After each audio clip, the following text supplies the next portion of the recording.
on pain, vengeance, and forgiveness. If this is the first time you have heard us speak, let us introduce ourselves to you formally.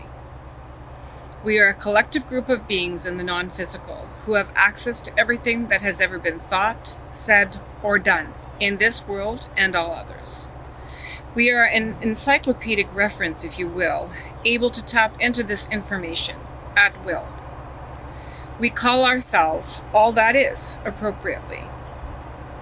We are here to offer help to those who seek knowledge in relation to their healing of past traumatic experiences and all that causes upset, anger, or any type of pain in life. We are here to offer insight by accessing these stores of information with the sole purpose of healing your soul so that you may evolve beyond the pain and suffering in your life. The dear lady who has dedicated her life to transmit these messages to you works with all who come on an individual basis, either in person or in a private communication using the internet. She keeps what comes through during your private session in absolute confidence. Please visit her YouTube channel to follow these weekly topics of interest. This week's topic is on pain, personal pain to be precise. The pain we feel is subjective, meaning that it is through our own very personal lens that we filter all our experiences, good, bad, or ugly. Nobody can possibly understand our pain, even if they have traveled in our shoes, as the expression goes. Two people can experience exactly the same event, and when they cannot recount the event, onlookers cannot often be certain that the lived event was actually the same.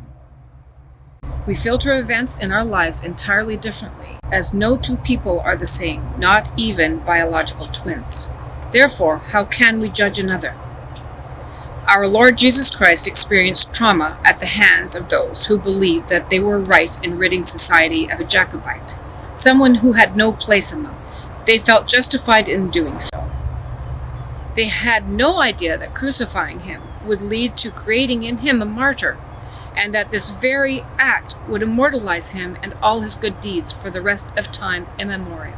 The physical pain that he suffered at the hands of his perpetrators was transformative, in that he was able to reformat his experience in his mind as an act that required forgiveness, not as an act of condemnation. He had a choice to condemn or forgive. Let's follow the two possible responses. By far the easiest and least complicated response is vengeance. It is the brief, often violent response that we feel will give us the most satisfaction, that will make the pain disappear and will balance the scales of justice that is chosen out of reaction. At times, the mammalian brain, the amygdala to be precise, responds to the threat, real or perceived, before our frontal cortex, the evolved part of our brain, has a chance to think out a more just response, tempered with reason, and we react without thinking. Literally. This is a sad reason that many end up either dead or prosecuted by the justice system for second-degree murder, a crime that was not premeditated. Take the young man whose girlfriend has had an indiscretion with another man, and she is caught red-handed, as it were. The mammalian response is immediately to kill or be killed, to preserve what is perceived as yours, and to obliterate the seed of the perpetrator. At times like these, no clever, witty sayings like Alfred Lord Tennyson's, "It is far better to have loved and lost than never to have loved," rarely crosses one's mind. Once we have a chance to think about the situation, it is then that the rational mind often prevails, as we realize that no other person is worth the pain and suffering achieved using violence as a primary response to threat or danger. Once we are able to reflect on the situation rationally, it is possible to divine a much more cerebral response to minimize the damage caused by the lustful partner. Healing can begin, and forgiveness is then possible, whether or not the choice is to remain in the relationship. The response of forgiveness is the response of reason and kindness, not only to the mammalian response of vengeance, but also to the response of condemnation seen in those with an overly developed sense of moral imperative. By this we mean those who feel superior to those involved in a crime, either through a sense of righteousness, as in the hecklers and onlookers to the crime, or those who are appointed judge and jury to assess guilt or innocence in a courtroom. A feeling of superiority is often present in either of these two cases, when the fact remains that we are all human and we have no right to feel morally superior to others for any reason. Many will well argue our perspective, as we expect. However, ours is far from a human point of view. We are the ultimate justice that exists beyond your realm. Indeed, it is this system of justice that so many on the earth plane disregard when in physical form. We do not wish to enter into a theological discussion, as this topic is indeed a hotbed rife for argument and moral imperative. We merely wish to point out two possible responses to perceived injustice: vengeance and forgiveness, and the potential ramifications of each. We wish to say that forgiveness is not an easy, simple response. It requires a desire for peace, a calm, a rational mind, and a willingness to relinquish hatred.